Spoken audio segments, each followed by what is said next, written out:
podcast. It is, rather than a podcast, it's a live stream. Excuse me. J Area live stream here. We're talking Chyna. Chyna, the ninth wonder of the world, had won the poll for this week's live stream. Something a little bit different. We're going to be trying it on the vertical live stream. I know we've done this maybe, I think actually just once. We've done it the one time. Had a little bit of technical difficulties when it came to our other format. So we rock on the fly and we go ahead and improv when we can. But here we are on a Thursday evening, again, a throwback Thursday edition of the live stream discussing the ninth wonder of the world, Chyna. We're going to give everyone an opportunity here to join us in the live before we go ahead and begin. Hopefully, everyone's doing well and that the week has been treating you well. And hopefully, this weekend as well, people are having a great weekend. We do have the Elimination Chamber coming up. It's going to be a big event, the last event until WrestleMania. So we have that to look forward to. But again, we're going to give some people a little bit of time before we start talking about Chyna, the ninth wonder of the world. Shout out to, I see we have a new subscriber here. Shout out to Rikarsha Rudolph. Thank you again for subscribing and joining the J Area. We appreciate that. We're trying to grow the J Area as big as we can so that we can incorporate as many wrestling fans as we can here in the community. We've been building a great community filled with a lot of people out there, man, of diverse backgrounds, different opinions, and really just an awesome opportunity to connect with a lot of people out there who are all fans of the one thing that we've all come to love, and that's pro wrestling. Shout out to Muhammad there. Muhammad in the chat, I see you. Muhammad says, happy Thursday. And I hope that everyone's doing well. Same as well, my friend. Hopefully you're doing well. Thank you for joining us here on a Thursday. Thank you for joining us. Appreciate that as always. But yeah, so this week the poll that we had was, we had some options. Obviously, Chyna is the winner. We'll be talking about her for a little bit here. We also had the Ultimate Warrior as a possible option. And then there was like canceled gimmicks that I thought maybe would have put up a fight. But no, man. We're talking a resounding win for the ninth wonder of the world. Chyna has been a conversation piece that we've been discussing. We've kind of hinted at. I know Gabs, for example, was a big proponent as to introducing that as a topic. And you know what? We said, let's go ahead. Let's put it on a poll and let's see how it does. And sure enough, it won in a landslide. I mean, awesome. Muhammad says, I wanted to wish, or just wanted to say rest in peace to Michelle and Gene Hackman. Yes, we did hear word that Michelle and Gene Hackman, as well as Gene Hackman's wife, tragically had been found deceased in their home. We wish them and their families the best. And I believe there's an ongoing investigation regarding the Hackman family. Again, just is very terrible news to hear. As we wait for more people to join us here, I see the numbers starting to join up. I am glad everyone's joining us here on a Thursday. Glad to have you here with us. Hopefully you're doing well. And we appreciate you choosing to spend your time on a Thursday evening with us talking about pro wrestling. Again, members of the J Area Live. We love to see it. Thank you guys again for your constant support and for your constant interest in what we do here on YouTube. We can't thank you enough here on the channel, for sure. But like I said, the talking point is Chyna. So we'll go ahead and we'll go and start talking about what Chyna's legacy really is something that of a trailblazer. I know the phrase trailblazer gets thrown out there a lot, but when it came to Chyna, she really was, not only in terms of the female competitors, but just because of the Attitude Era and how influential that era is to pro wrestling fans. I mean, that was at its time the peak. I would like to argue that maybe we're approaching a similar type of boom of that of the late 90s and early 2000s, but that era, the Attitude Era, has cemented a lot of pro wrestling fans. Yours truly included, and Chyna was a big proponent of that era. Chyna's the ninth wonder of the world, as we mentioned. She was one of the founding members of G Generation X alongside Shawn Michaels, Triple H, and Rick Rude, and had even gone on to win championship gold. I mean, we're talking the Intercontinental Championship, being the only woman to have ever won a male's championship in the WWE, as well as a former women's champion. She's described as a lasting legacy as having a lasting legacy as the most dominant female competitor of all time. In tonight's live stream, we're going to be talking about her, her troubled past, her time in the WWE, her impact in pro wrestling, as well as the fallout of her wrestling career and what led to the final days of Chyna. Chyna, born Joan Lore.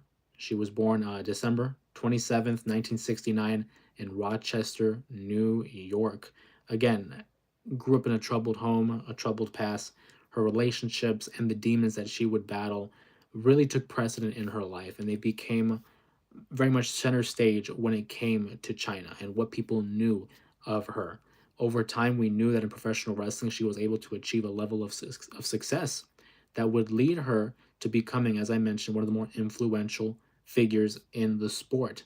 But we look at today's live stream, and it's just an opportunity to not only celebrate the life of Chyna, but also recognize the impact that she had. Because there was a time there where the WWE and just the pro wrestling world in general didn't really acknowledge Chyna. They didn't really take her into consideration, and almost kind of placed a black cloud over Chyna, and not recognizing her impact.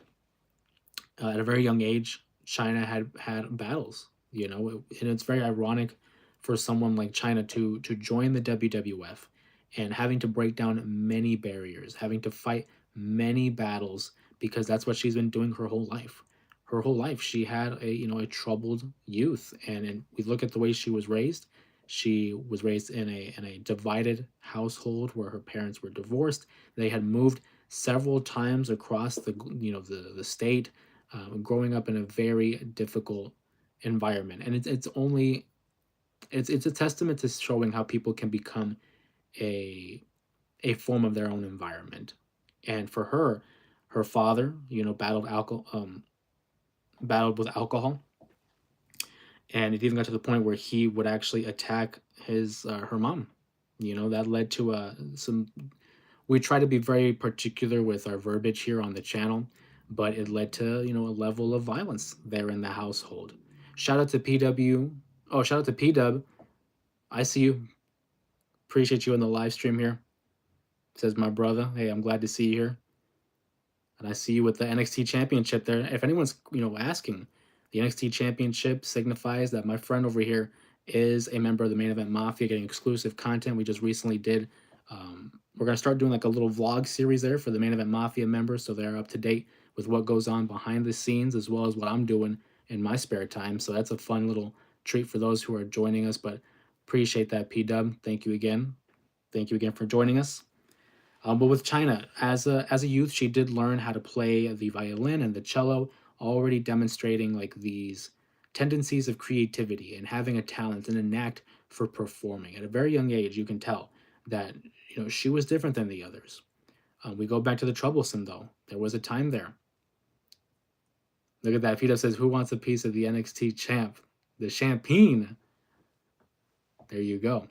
If anybody wants to have an NXT championship alongside their name, like P-Dub, you can also become a member of the Main Event Mafia, where you will have a little bit of a championship gold associated with your name. And over the course of months, you'll be upgraded to other championship titles like the Cruiserweight Championship, like the US Championship, the IC Championship, and so on and so forth. Ultimately, the goal is the Hall of Fame, though. For those who are longtime members of the Main Event Mafia, they will eventually become members of the Hall of Fame. So we appreciate that nonetheless. Speaking of Hall of Fame, Chyna, the ninth wonder of the world. It was very troublesome for her growing up. I mean, there were instances in school where in the seventh grade, she was, basically taken advantage of by one of her teachers. It was said that in seventh grade that a teacher had actually, kissed her, and it dealt a level of insecurity for Chyna. I mean, at the age of 13, she began purging, which basically means that after eating a meal, she would immediately try to get rid of that meal. So whether it was vomiting or just getting rid of the food that she had just ate, suffering from bulimia and that kind of an eating disorder that would help really damage her outlook on herself. At the age of 16, she would leave home, where her mom would actually try to force her into rehab because of her recreational drug use. This is when also she began to work out. So at the age of 16, she's already on her own. She's already had this development of an adult mindset of already having to do everything on my own. I can't rely on anybody else. Like if I want something, I gotta do it myself. So in the early '90s, she begins she begins attending the University of Tampa. Shout out by P Dub there says, I love China. Thanks for the in depth look into one of the goats by one of the goats. Appreciate that, P Dub. I like these series. On Thursdays, we kind of do like a throwback Thursday type of a stream where we just discuss a certain topic of people's choice. We do the poll every Sunday and just to see what's out there, what are some interests that we're looking forward to. And there's kind of been like a darker side of wrestling that we've been talking about, whether it's like the Dark Side of the Ring series. But this week I wanted to focus on China.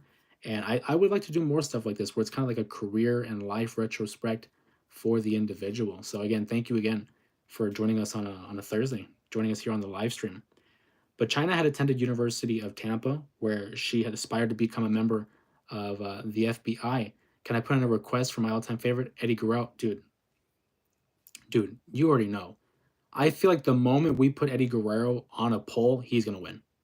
He's gonna win. Eddie Guerrero, one of my all-time favorites.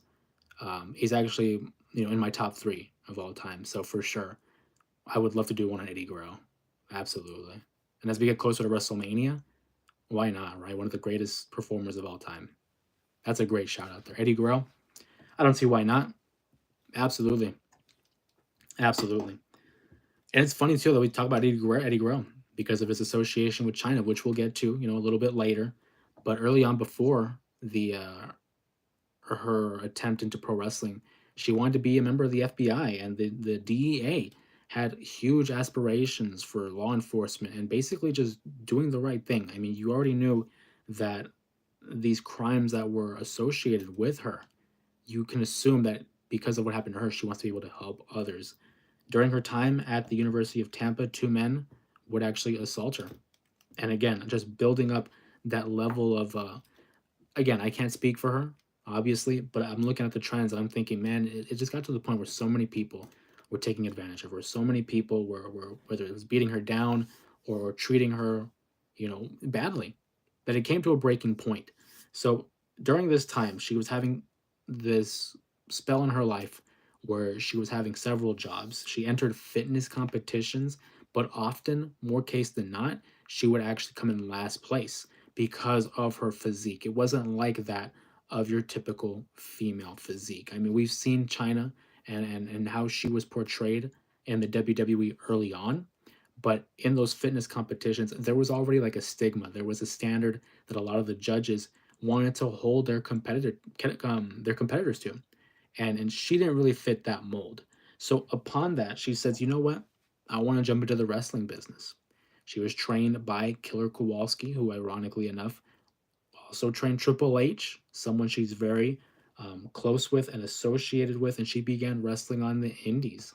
And there's this story that one time she's at a gym, and the founding members of D Generation X, Shawn Michaels and Triple H, ironically enough, two of the guys who run the biggest wrestling promotion in the world, they spotted her and they immediately took a liking to her. They thought, man, look at this girl, Chyna.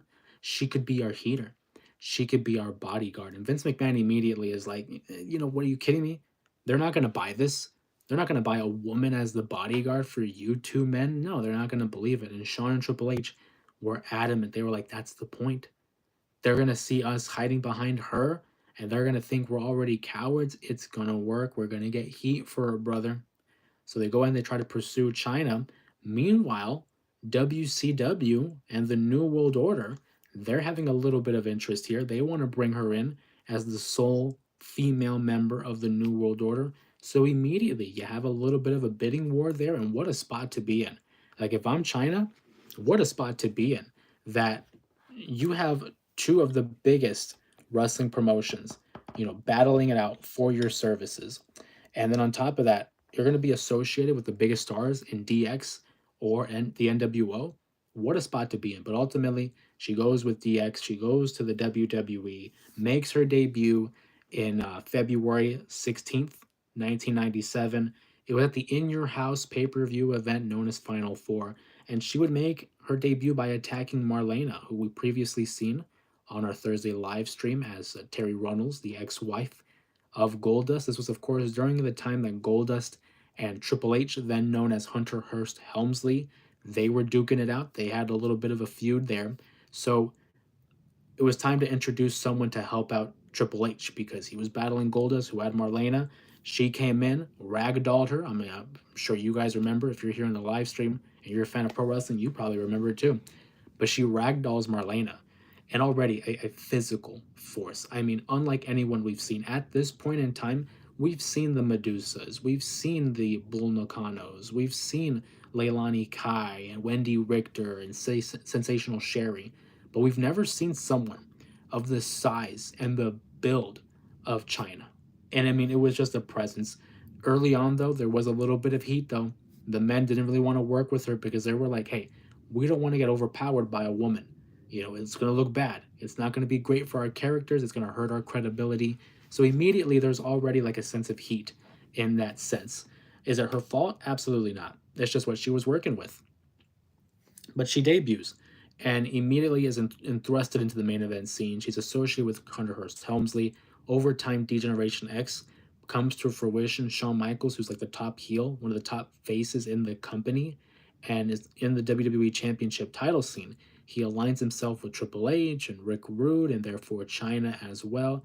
And immediately, I mean, these guys, they all clicked. They got it. They had their role in the company. They introduced a little bit of attitude to the WWF, helping introduce the Attitude Era.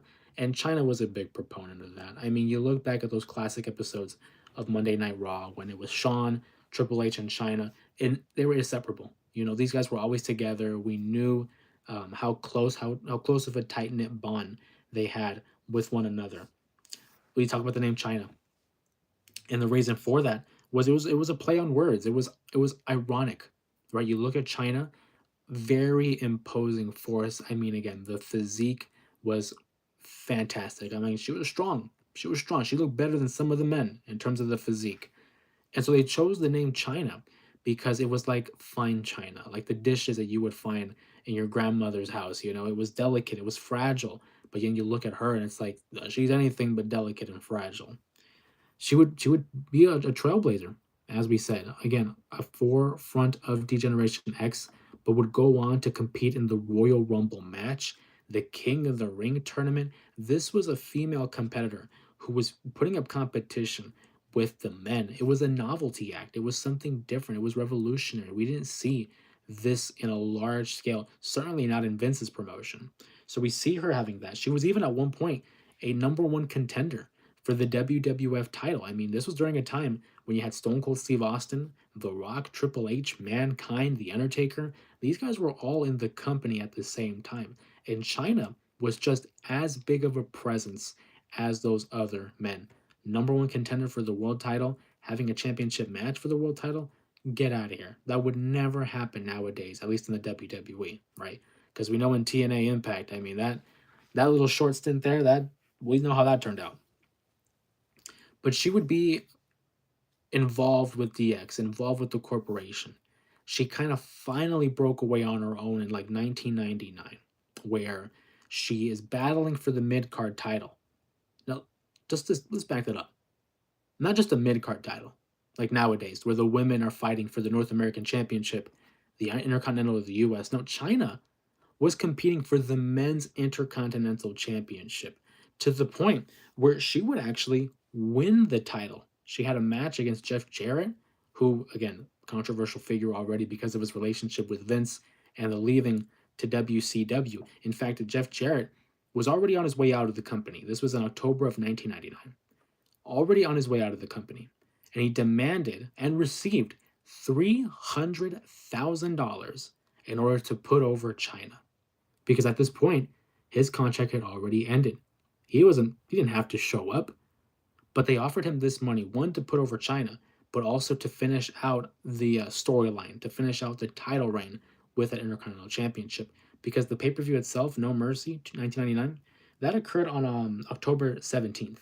His contract ended on October 16th. So again, they're playing a dangerous game here where it's like that contract where he is not really obligated to show up on the pay-per-view, but they can't risk him leaving with the championship and heading over to the Nitro, similar to how the Bret Hart situation ended, which is probably going to be a topic for a Thursday live stream at some point in the future. But being that it's Montreal, We all know about it. So we'll get to that at a later date. But of course, Jeff Jarrett puts over Chyna, the Intercontinental Champion, and it's monumental. It's crazy, right? To have a female competitor holding the IC championship. It really is. I see P Dub in the chat. The world's greatest singer, the world's greatest entertainer, the world's greatest wrestler. JEFFJARRE That's double J, Jeff Jarrett. Gotta love Jeff Jarrett, by the way. And quick shout out to Jeff Jarrett because I don't feel like he got his flowers until like most recently. We know he's on his own retirement tour. Sorry, my autocorrect was tripping. I got you still. I saw it too, and I was like, whoa, that's autocorrect. That is definitely autocorrect, but appreciate it nonetheless. We got to see him, by the way. Okay, let me say, not live, like not in person, but I remember my brother and I, we went to the Royal Rumble back in 2019, and Jeff Jarrett was a special entrant in the Royal Rumble, so we actually got to see Jeff Jarrett compete live, which is something I never thought I was going to be able to mark off of my bucket list, but we got to see Jeff Jarrett in a WWE ring for the first time in, I mean, since '99, really. That might have been, now that I think about it, seeing him in the Royal Rumble in 2019, that marks like, yeah, 20 years since his last WWE matchup, if I'm not mistaken. That's wild to think that we got to see that. But of course, we're talking about Chyna. Chyna, as the Intercontinental Champion, had victories over Jeff Jarrett, victories over Chris Jericho, Bob Holly. She even had a feud with Mark Henry earlier in the year. Obviously, Mark Henry tried to gain the favor of Chyna, trying to, flirt with her and get at her and pursue a relationship there. Didn't work out for Mr. Mark Henry, sexual chocolate, as he was known back then. But Chyna became so versatile. She was able to go in the ring. She was able to hang in promos and these backstage segments that really highlighted her personality. So I mean, that's awesome.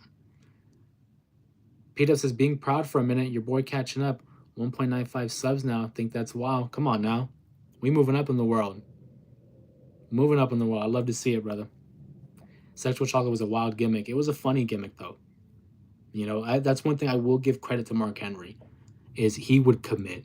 Whether it was sexual chocolate or whether it was the Hall of Pain, dude, he committed. And I love Mark Henry for that.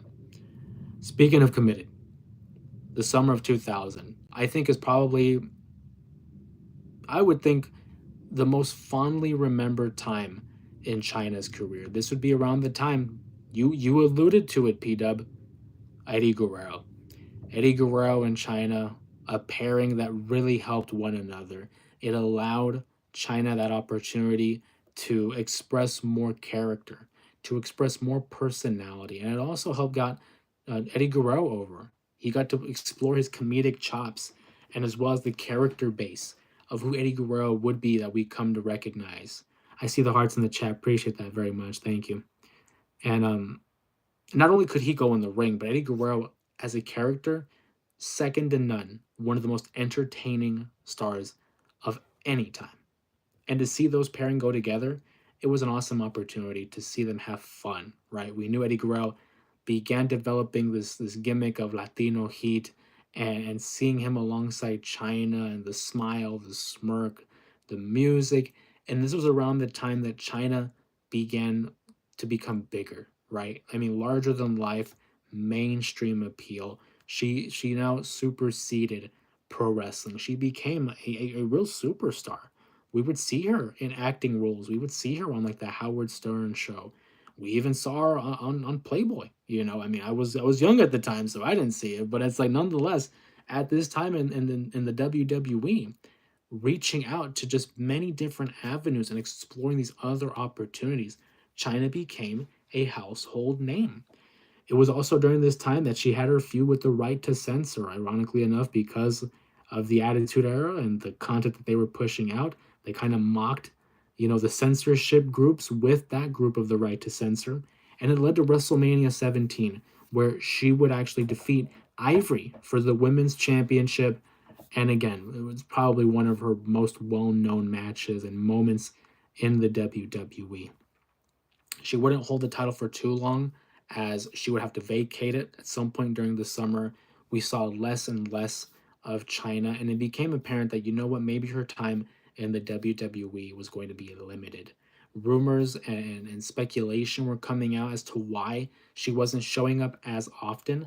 And it got to the point where in November of 2001, she would let her contract expire and leave the WWF. One of those examples of like the rumors and speculation was that because at one point, her and Triple H, Hunter Hearst Helmsley, were an item. They were together. They were dating for a couple years there. And obviously, time, passes on, and they move on and they pursue other relationships. And Triple H is now associated with Stephanie McMahon, who he's still married with all these years later. And so there was rumors that maybe they were, pushing her on her way out, as a way to adhere to like Stephanie and Triple H's relationship. These rumors have been debunked years later. Of course, it's all hearsay at this point. But she wanted to pursue acting, and she wanted to pursue a life outside of pro wrestling. And that, having that at the end of her career, kind of left a sour taste in a lot of people's mouths.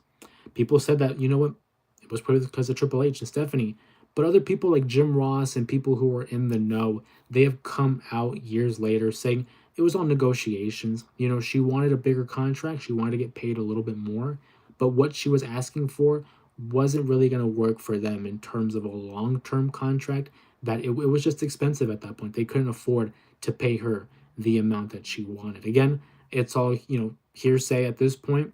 So we're not sure what happened there, but it's interesting to know that what would have been the WWE with Chyna re-signed, because around this time, it's 2001, the end of the invasion angle, we lead into the ruthless aggression era, where she could have had matches against Trish Stratus, against Victoria, against Tori Wilson, right? Not the best wrestler in the world, but still, like on paper, Molly Holly. These are people that she would have been competing with for the Women's World Championship. Obviously, it didn't work out. She would do some work in Japan in 2002, again, trying to expand her horizons and getting more experience in the world of pro wrestling. But it was really during this time that we saw the dark side of Chyna. We have had this opportunity during this live stream to talk about her history, to talk about not only her history in pro wrestling, but just in life in general. And we talked about those early years, the youthful years of the struggle, of the abuse, and just the uphill battle that she had to endure during her youth.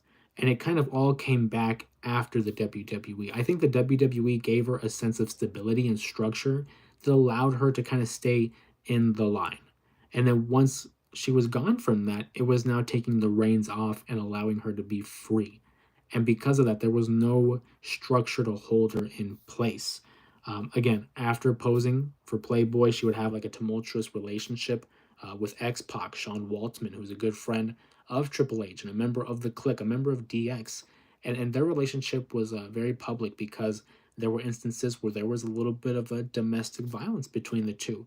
And on some accounts, it has been on the hands of Chyna, placing her hands on X Pac, aka Sean Waltman.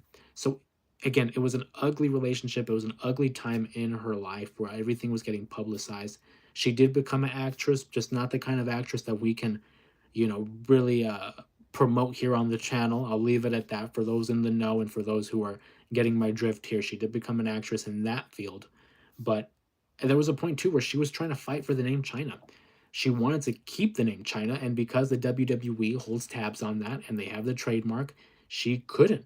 She would go by Chyna Doll to, adhere to the fans and give them still Chyna, but it had the little caveat of doll to it.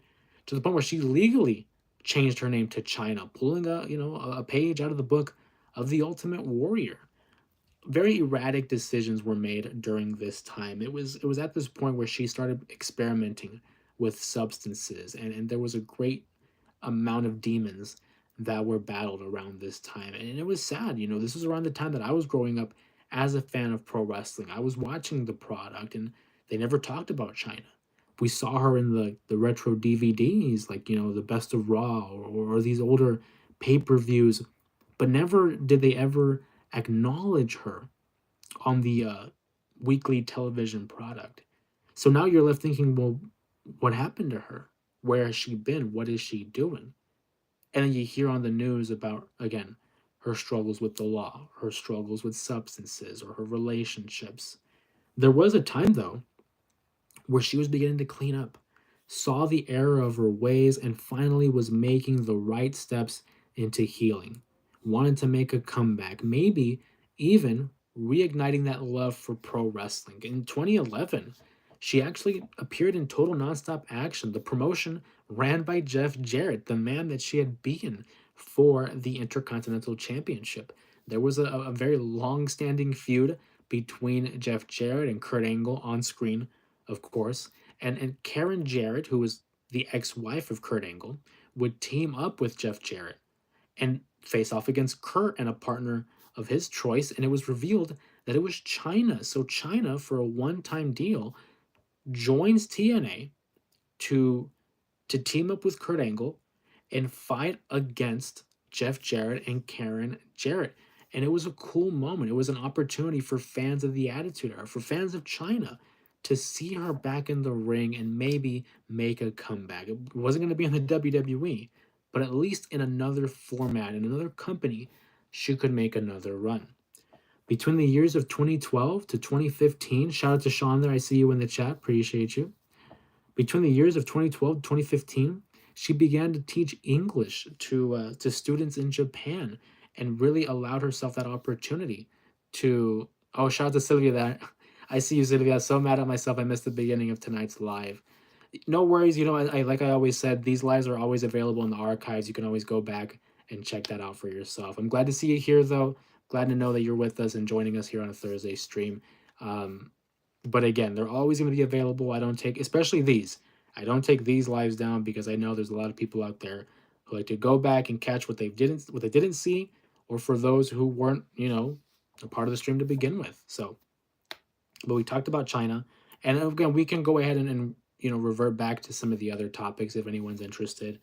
But there was in that year 2012 2015, she was teaching English to Japanese students and even converted to the Latter day Saints. So really trying to add structure to her life and come back to terms with who she was as an individual and not allow the past trauma and the past issues define her. She was making an effort really to better herself, and you love to see that. Around this time, though, we weren't seeing a lot of Chyna in the news. We were seeing her more on social media. She wasn't there. Shout out to I see you, Rudolph says, "Hey, I'm a new person. Welcome to the J area." I did shout you out in the beginning of the stream there. I saw you. It said that you had subscribed, so we appreciate that. Welcome to the family. Thank you so much for joining us here in the J area, where we talk pro wrestling. We build a community here of pro wrestling fans, both old, new, young, old. It doesn't matter. Doesn't matter. Everyone loves it here. As a professional wrestling fan, everyone loves pro wrestling, and so we invite anybody to join us, and we're glad to have you on board. So appreciate that. Chyna, though, again, making amends, trying to come to peace with who she was as an individual, and not allowing her past to define her or to dictate the rest of her life. At this point in my life, I was familiar with Chyna more so than I was as a kid, and not so much with the past. But because of what we were seeing, in social media, and she's getting out there and becoming more of a presence, and trying to reestablish her brand, essentially. So I remember where I was on April 20th of 2016 when Chyna, Joni, was found deceased. She was found deceased in her home, and the toxicology reports had said that it was actually the 17th, that she had already passed away 3 days prior to when she was found.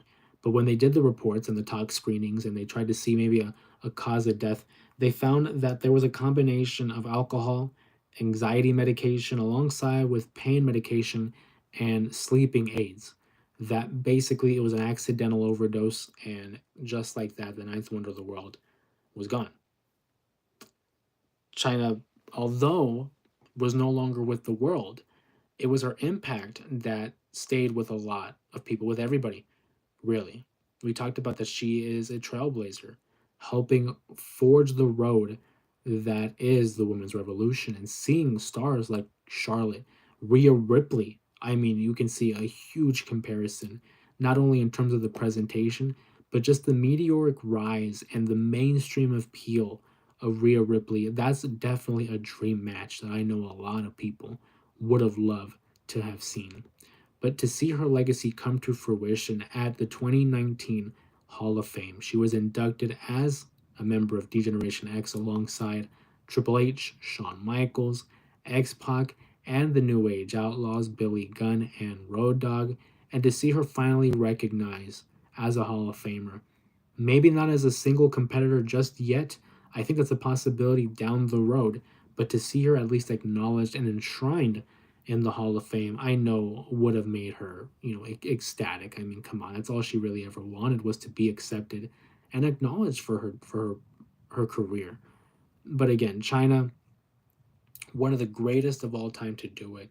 We talked about, blazing a trail, and I can't say it enough. I really can't, because the perception of what a female competitor can do in the ring and just their value to the product, I don't think would be the same if it wasn't for a Chyna. To see her go at it in the ring with the men and to see her just put on this pedestal, not even put on a pedestal, but to earn her right to be at the top. Because again, she was fighting her entire life from her childhood to her adolescence to her college years to her pro wrestling career all the way till post WWE. She was a fighter. She was always fighting no matter what battle it was.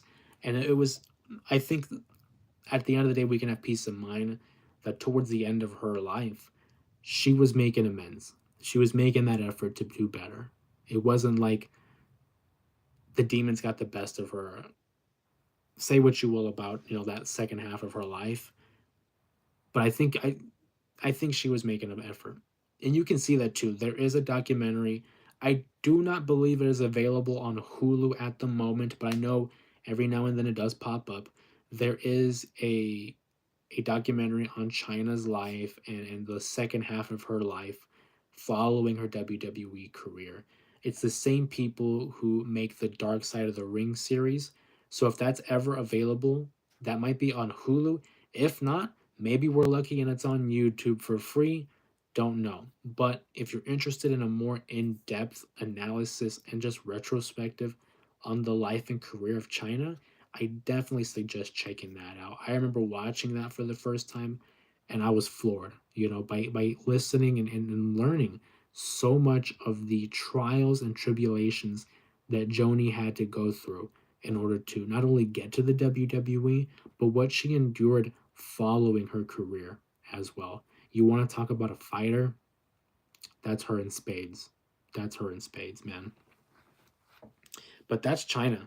We had a good recap there of her life, and I throw it out to the chat there. Any questions or comments if you want to talk about Chyna? Any favorite memories or matches? I know for me, I immediately go to the Eddie Guerrero or the DX stuff, where you really got to see more personality. You could see her growing into her own and becoming so entertaining. And with the DX stuff, I mean, she was like a background character who you didn't really pay attention to, but if you did, you would see those slight, movements in the face or the body language. Like she got it. She got it as a performer. And I feel like that's what they knew early on, is that she's a performer. We talked about it. She could play the violin and the cello at a very young age. So you knew she had an act for performance. And to see her having the success that she did in such a short time, keep that in mind. She was only with the WWE from 1997 to 2001. That's 4 years. Think about that. That's literally high school, college, 4 years. And she won the Intercontinental Championship, the Women's Championship, competed in a Royal Rumble, the King of the Ring, WrestleMania. The doc is currently on Peacock. I just looked it up. There you go.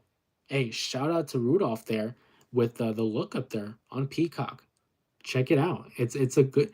If it's the one I'm thinking of that was made by Vice TV, who had made the Dark Side of the Ring series, it is a well done documentary, and it gives you an in depth look into who she was as an individual. Many times we have the WWE's version of these documentaries. So it kind of presents more of a focus on the character and the wrestling side. But what Vice TV does is they hone in on the individual, right? And it's well done. It's well done. I highly suggest not even just wrestling fans, but just fans of documentaries, fans of history or sports. I highly recommend checking that out. Again, a big thanks there to Rikarsha there for looking that up. Appreciate that, by the way. Welcome again too to the J area. Appreciate that. Thank you for the sub. We've been having a lot of growth here on the channel, within the last year, and so we're always welcoming new members and new members of the J area. So we appreciate that very much. We go live every Sunday, Monday, and Thursday. Those are our typical days that we go live. The community tab, as I've said, everyone's best friend. The community tab, I will post something that will let you know, hey, there's a live stream tonight, or hey, there's no. If I don't say anything, then usually there's no news. But when there's a live stream for sure, I make sure to put up a post. At least I try to. But we've been doing really well. We're doing really well. A lot of people joining us here on the live stream tonight, Thursday, of course. If you're new to the live stream, my name's Jose Ramos Jr. I'm a fan of pro wrestling, been a fan of pro wrestling for my entire life. I mean, since the year 2000, since I was a little youngin'. And so here on the J Area live stream, we talk pro wrestling. On the occasion, we have our dedicated live streams. Like, for example, on a Thursday, we do our little throwback stream. So we have our polls on the weekend, giving people the opportunity to vote for the discussion point that they want.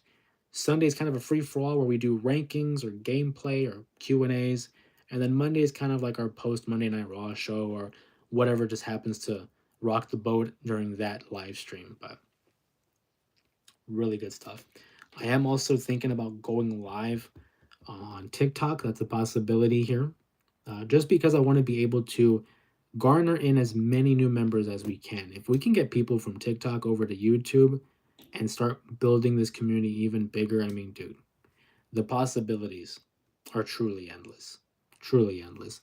But I got to give a huge shout out to a lot of our OGs. I mean, we've had a lot of long term members here in the J area. I mean, immediately, and I wish I could name everybody. I really wish, because there's a good chunk of you, that have been with us for a minute now. We've been going live for a few months now. I want to say maybe October, November, and we've had consistent appearances here by like Gabs, Sylvia, Kevin, Mohammed, San Fran, the Diva, Mama Ramos. I mean, again, Alex and Colin. Like, I apologize if I don't name you because there's just so many. But just know if you've been here, you know who you are. You know exactly who I'm talking about, and I appreciate every single one of you. So I see you, Gabs. Gabs in the chat there with my favorite emoji, the CM Punk, the finger gun. Is the water cup half empty or half full of water? What? Shout out to San Fran 5 in the chat, though. Appreciate that, buddy. Hopefully your day was good. Glad to know you're home. For those in the chat that don't know, for our newest members, San Fran 5 is my brother, so appreciate that. I've always liked to think it's half full. I mean, that's just my perspective. Vice versa doc is on Daily Motion and Vice website. That doc's on Peacock was Chyna wrestling with demons. A&E also did a doc on Chyna too. Yeah. I mean, she's a good piece. A good documentary piece. So the Vice is on Daily Motion and on the website. Dude, we got to give you credit there. Doing the research. We appreciate that.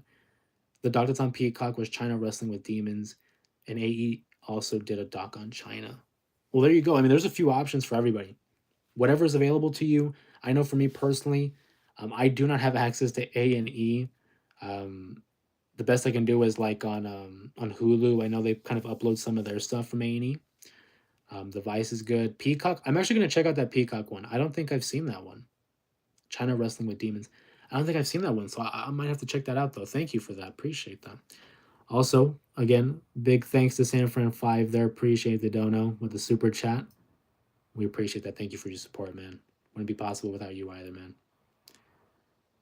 What if WCW beat WWE? Dude, that's a good question. That's actually a really good question.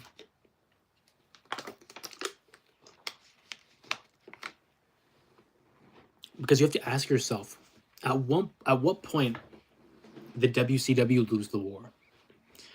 I think Vince Russo is the turning point in the Monday Night War. Because Vince Russo was in the WWF, he was the one working for Vince and the writing team. But as we know, Vince McMahon is very much a stickler, so he's going to have his hands all over the product. He's going to be able to have that final say and tell Russo, "Yeah, we're not doing that," right? And in WCW, they had too many cooks in the kitchen, right? Because you had guys like Russo in there, Bischoff, Hogan, Nash, too many cooks in the kitchen. That led to their demise.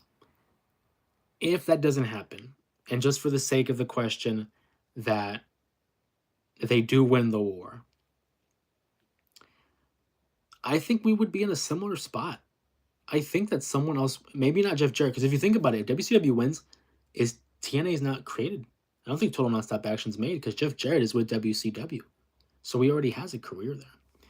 So I would like to think that another promotion is made in place and there's your TNA and eventually would grow. But to think about like where the business would be, what would happen to a guy like a John Cena, like Batista, like where would those guys be? And then look on top of that, the new generation of wrestlers, guys like Seth Rollins or Roman Reigns, and all those guys, where would they have gone? What would have happened there? It's a wormhole. I tell you that right now. I think Jim Cornette would stop watching wrestling. I mean, this dude, he already sounds like he doesn't like watching wrestling. I like listening to Jim Cornette. I think he's funny, but this guy to me, he doesn't like the wrestling of today. It doesn't matter who it is. WWE, AEW, TNA, he just doesn't like the wrestling nowadays. But I listen to him still. I think he's funny. TNA would never be a thing. Yeah, right on the money. Because Jeff Jarrett would be in WCW, so he wouldn't have to make Total Nonstop Action. I think someone else would have stepped up and made another promotion. I think that's a possibility. But even then, it's like it's a wormhole to go through. That's a video idea. Like I would have to do extensive research into what could possibly have happened. I will say though, and this is like a sneak peek because I will say I haven't started it, but I started planning it. We recently had an idea on the stream about the invasion angle, and so I do want to discuss that. Not when I say discuss it, I want to do the invasion pay per view and book it if it was the real invasion pay per view because WCW didn't have its main stars there. Guys like Hogan and Goldberg, they weren't there. Ric Flair, the rest of the NWO, Scott Steiner. So, what would an actual invasion pay per view look like if we had, people like everyone I just mentioned in the WWE? P Dub says San Fran, that dude, you better believe it. Shout out to P Dub there. I was born in '01 when WCW and ECW were bought by WWE. Wild. I was born in '98. I go back to watch and research because I started watching wrestling in 2017. Wow, so you're, I don't want to say new to the game because for me that feels like yesterday, 2017. So nearly 8 years. Right on, man. Right on. I'm curious. What attracted you to pro wrestling? What did it for you? Because 2017, we're talking, that's very much in the prime of Roman Reigns, and NXT was at its peak there. I would argue. So I'm curious there, Rikarsha. You know, what really caught your attention? Why'd you stop watching? Why'd you start watching wrestling? And who were some names that immediately, you were a fan of in 2017? But I'm the same way. I started watching wrestling in 2000. I was 2. So it's like, yeah, I know. I was 2, so I was very young. My memories go as far as '03. I can remember as far as '03. Do you think if they won, the Chris Benoit incident happens? Yeah, I do think so. I think so. Because no matter what, I don't think his style of wrestling would have changed. He the head trauma, dude. I unfortunately, I think yeah, I think it still happens. Unfortunately, 2017 was the year of Joey Ryan. That's crazy. That's actually crazy. No comment on that. We're gonna keep on moving there, brother. No, but yeah, 2017, eh? So yeah, nearly 8 years. That's crazy to think because I started watching it in 2000. My memory goes as far as '03. So I got like 25 years. I would like to say because subconsciously I can remember. So I always go back to this story when I was a kid, and I'm playing with my action figures, the WWE action figures, and I can remember having the Rock hitting the rock bottom on someone, and it clicked in my mind where I'm like, where do I remember this? Like where do I remember how to do that?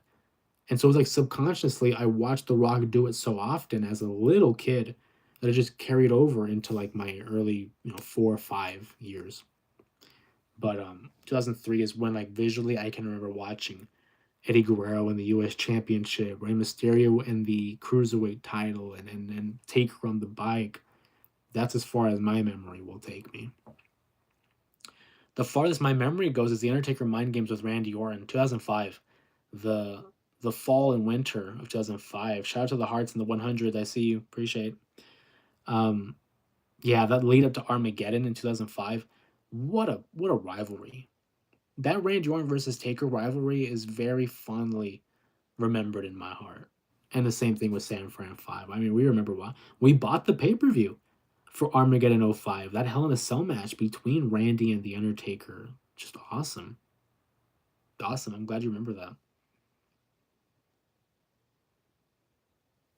I'm surprised I never bought it on DVD. Look at all the emojis in the chat. Appreciate that. I see you. I see you. What are our thoughts on Elimination Chamber, guys? We got the Elimination Chamber this upcoming Saturday. Hopefully, you guys had seen the predictions video that I uploaded yesterday. Just curious as to who you think will win the chamber matches, who's going to be challenging for those world championships at WrestleMania. I was watching clips on YouTube and saw AJ Lee, the Bellas, Naomi, Trish, Lita after I was watching regular live on TV. That's awesome. Because so of the people well, first of all, Trish and Lita goats, but me as a fan, AJ Lee, I was a big fan of AJ Lee. I liked her style, both in the ring, character, the look. I was a fan of AJ Lee, still am. So when I found out that her and like CM Punk actually got together and got married because CM Punk's my guy, I was like, that's awesome. Shout out to them. Naomi, who's recently the tag team champions with Bianca. Of course, they dropped the titles. Awesome. Bella Twins Hall of Famers. Trish and Lita. I mean, what can I say about Trish and Lita, right? They're the all-time greats. Burgers or hot dogs? I say pizza. I mean, I could go for either. Okay, I like all of them. If I had to pick right now, though, to answer your question, burgers or hot dogs, I'm gonna go burgers. But because you said pizza, pizza always sounds good, brother. Come on, pizza. You can't beat a good slice. Burgers sound good as hell right now. I'm right with you, Peter. I'm right with you. You can't beat it. Pizza's just good. I've always said whoever came up with the idea of like, hey, let's get some dough, let's slap on some cheese and some marinara and then throw in some pepperoni. Genius. That person deserves a medal of honor for their service because pizza is one of the greatest inventions to mankind. It just sucks that that thing is technically not healthy, but it's like, oh, dude, I'll go for a slice right now. San Fran knows there was a time being where I'll finish a whole pizza by myself. Not no more. I can't do that no more. But there was a time where your boy would devour an entire box himself. Not no more though.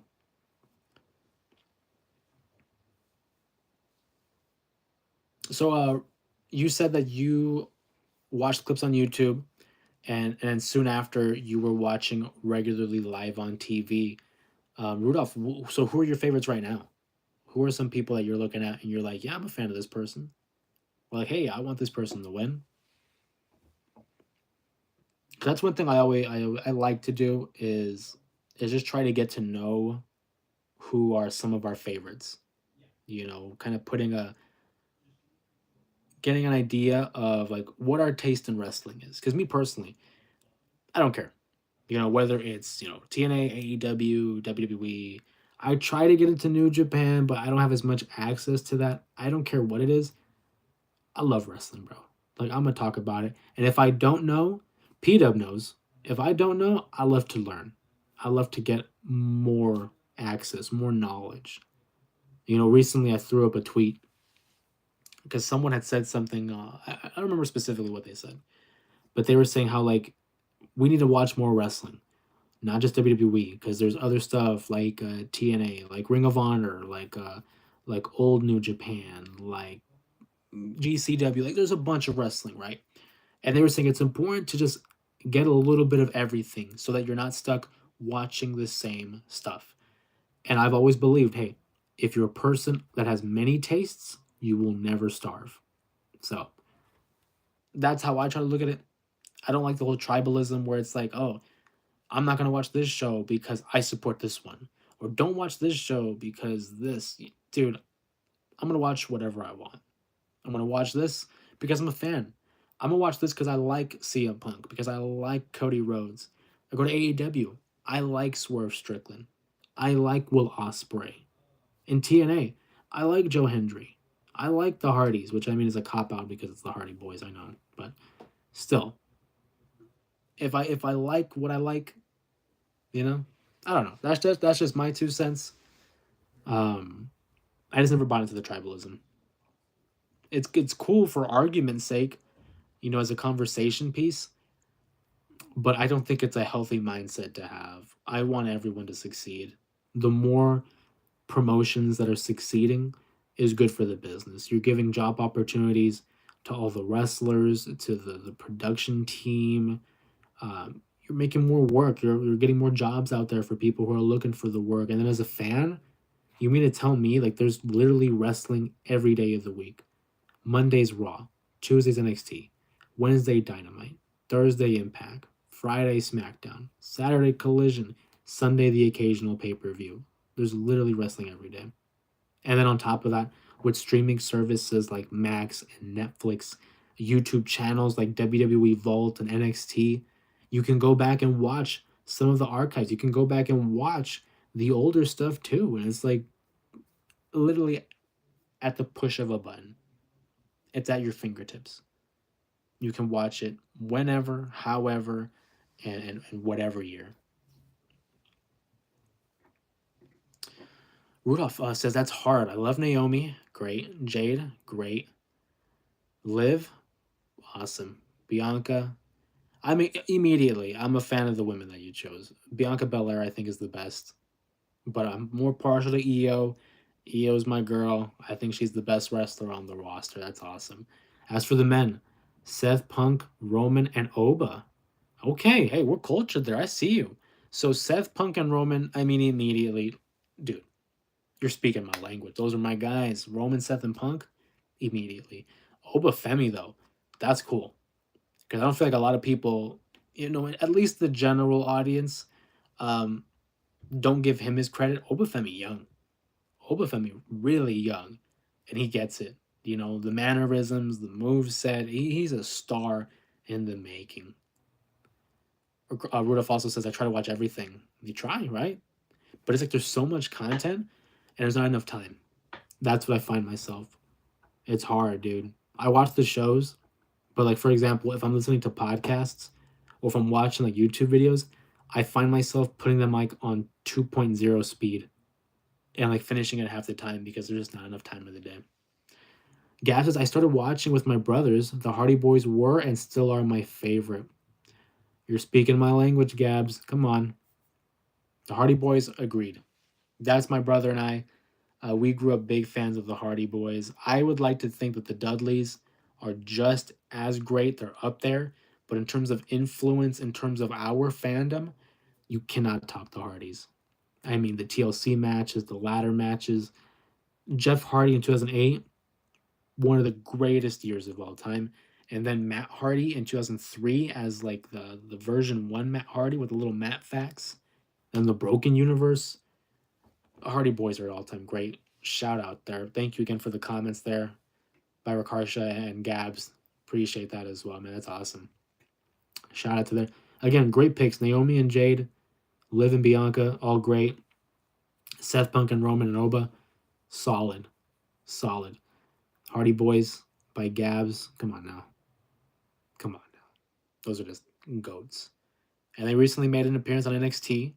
And it's official. They're going to be defending the TNA World Tag Team Championships against Fraxium at Roadblock. Come on now. Fraxium versus the Hardys? Sign me up, man. That's going to be fire. I can't wait.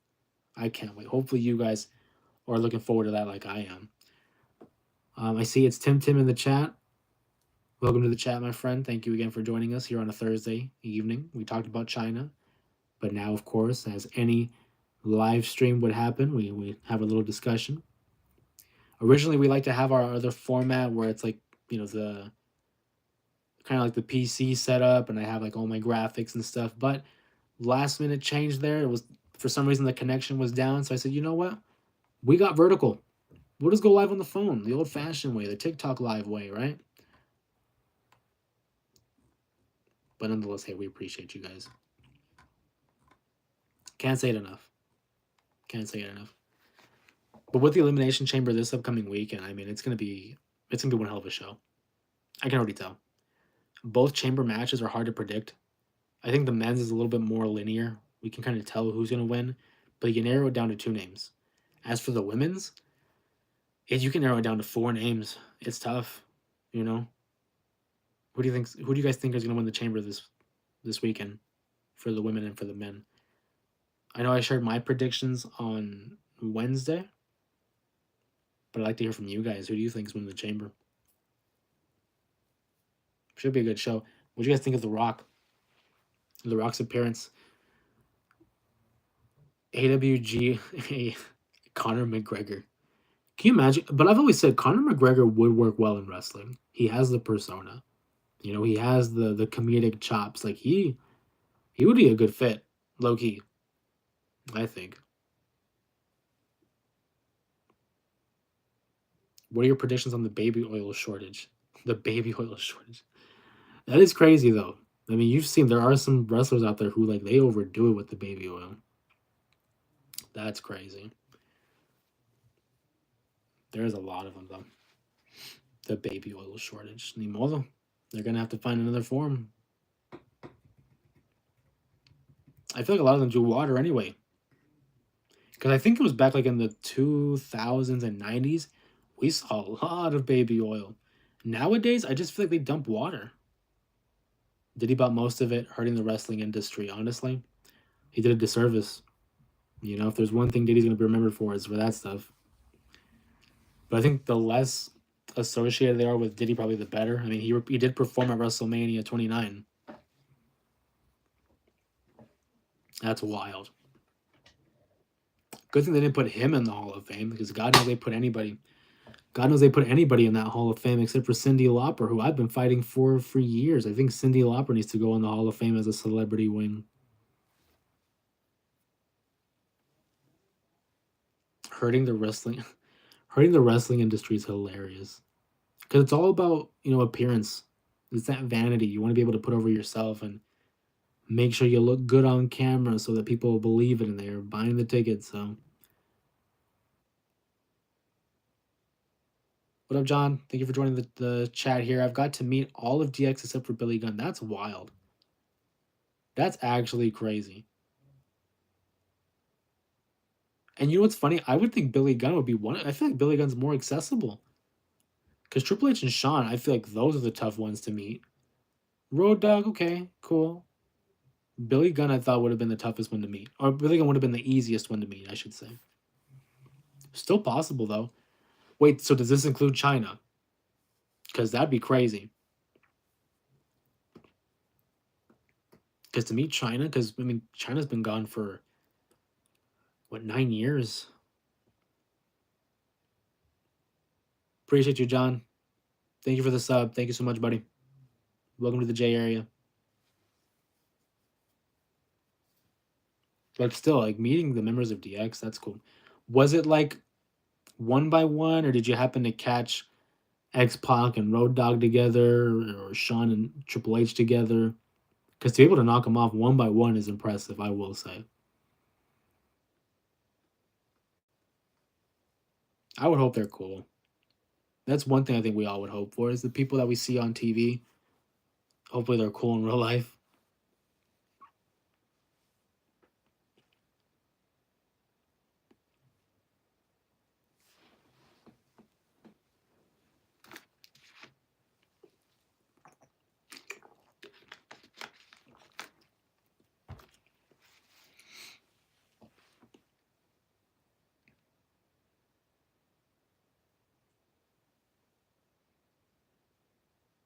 RVD. I would love to meet RVD. RVD's another one like Jeff Hardy, who like, dude, those guys are just cool. Like in a word, they're just cool. And to know like the influence that a guy like Robert Van Dam has had on a generation, he again, he's awesome. I bet. I bet. I mean, again, just in a word, RVD seems cool. His theme song, cool. His move set, cool. His Oh, thank you so much, Gabs. I appreciate that. Gabs sending high fives for 100. Thank you so much. Appreciate that. Shout out to the MVP, Gabs. Um, thank you so much. RVD though, I mean, he's cool move set, cool look, cool theme song, like literally one of a kind, right? That's awesome. Thank you so much, Gabs. RVD is a stoner, but he's cool. I mean, come on, we knew this. Come on. But even then, I mean, dude, thank you so much for the jewels, Gabs. I will say I'm not really a fan of the ganja. That's just me personally. I don't judge people who do it. Just not for me. My personal preference. But RVD, I mean, this man gets high in like many different forms, whether it's off the rope or not. Rob Van Dam, one of the goats, one of the all-time favorites. Growing up as a kid, he was definitely a big inspiration for what I looked for in pro wrestling. When I was growing up, it was like guys like Jeff Hardy, RVD, Rey Mysterio, Eddie Guerrero. You know, those were my guys. And then as I got older, became more of a fan of like Shawn and CM Punk, Bret Hart. Those became my guys. I mean, I've always liked others, you know, like The Undertaker, Kane. Thank you so much, Gabs. Appreciate you. Can't say it enough how much I appreciate you, Gabs. Thank you so much. But it's interesting to see like the different changes in our taste for pro wrestling, you know? Whether it's like the high flyers, whether it's the brawlers, the technicians, there's so many different forms of wrestling. And that's what I love about it too. Is you know, my mom's gonna make fun of me, but I always say it like, hey, it's like a buffet. It's literally like a food analogy. It's like a buffet. There's a little bit of something for everybody. Whether you like the high flyers or the technicians or the brawlers or the giants, like there's a little bit of everything for everybody. And if you don't like it, then go for something else, right? People who are familiar with the live streams and are familiar with the channel, you know, I'm a big fan of Chris Van Vliet, who has his podcast Insight, and he recently had said something on one of the interviews saying, "Don't yuck someone's yum," and I'm like, that's fire, honestly. Just because you don't like something doesn't mean you got to tear it down. Just follow what you like. Maybe that's someone else's thing. Maybe they like it.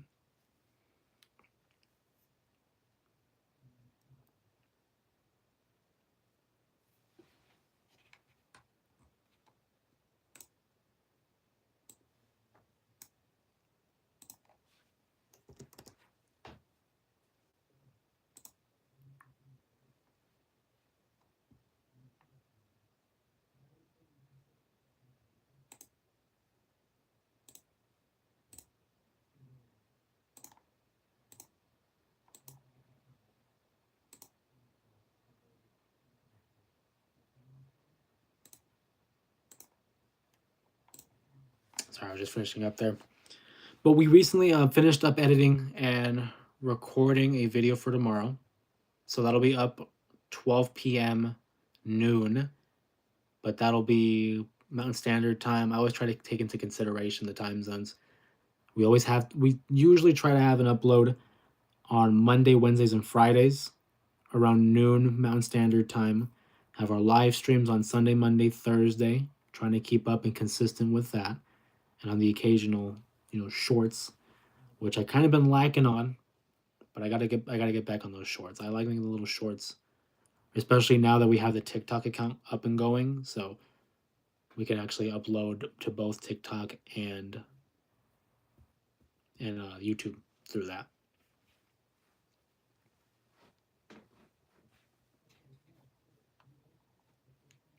It's interesting doing it on this form, the lives, because I've just gotten so used to doing it off of like my webcam. But I kind of like the look of this, you know. But I mean, every now and then we'll flip back. It just depends. Like for example, when I do gameplay or anything that needs the screen, obviously I'll be using it. But but yeah. Great questions here and great participation. I loved seeing you guys here on the stream. We welcome some new friends here. I see John, of course. Thank you again for joining us and subbing. Brian, shout out to Brian and Tim, AWGAWN, of course. Rikarsha Rudolph, thank you again for subbing as well. Even some appearances here by Sanfran5 and P Dub. Obviously, Gabs. Shout out to Gabs, Mohammed, Sylvia, a lot of our longtime members here as well. So that's always awesome. Always a pleasure to see you guys. And always look forward to these lives. These lives are always the highlight. When I started doing this, it was always like a matter of just making the videos and editing them. Whoa. Editing them, recording them, uploading them was cool. I enjoyed that aspect of it.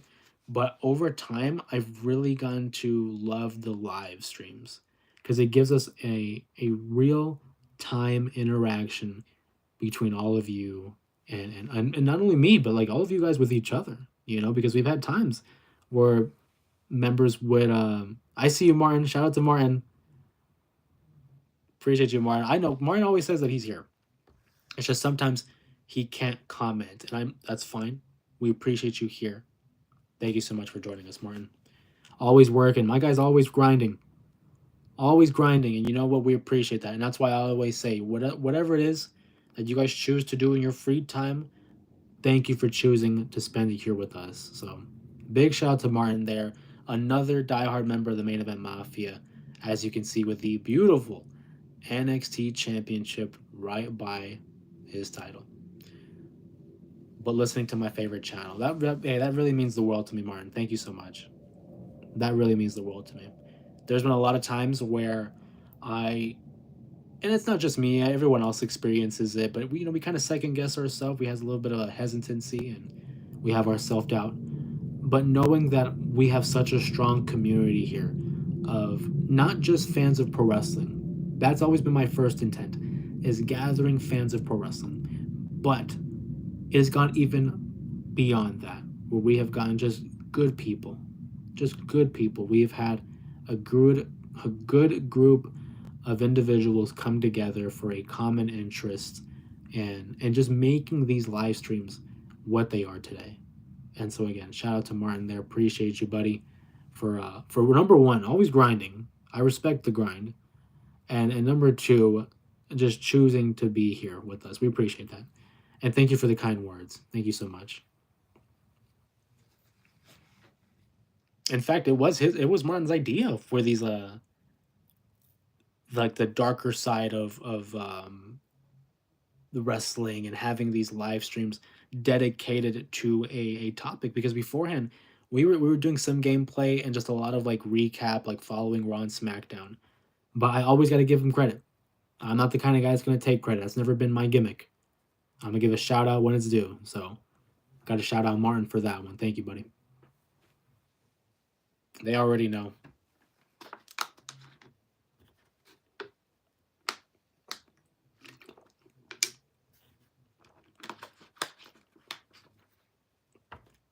I'm just curious though because now we're getting close. Well, the Chambers this weekend.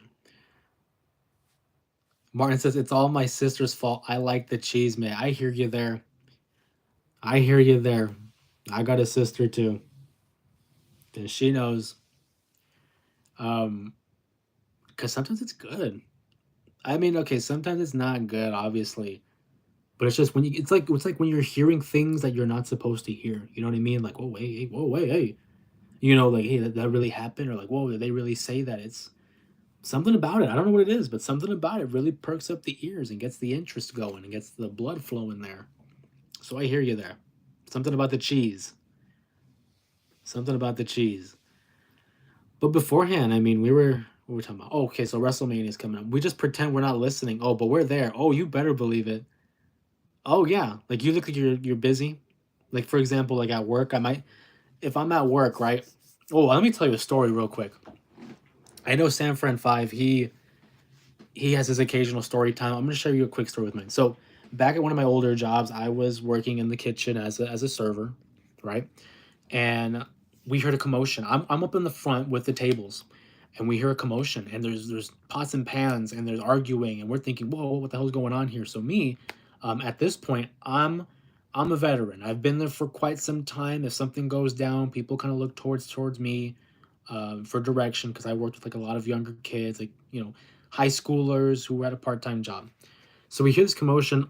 I tell my table like, "Hey, I'll be right back. I'm gonna go just check on your food again, just BSing just to get back there."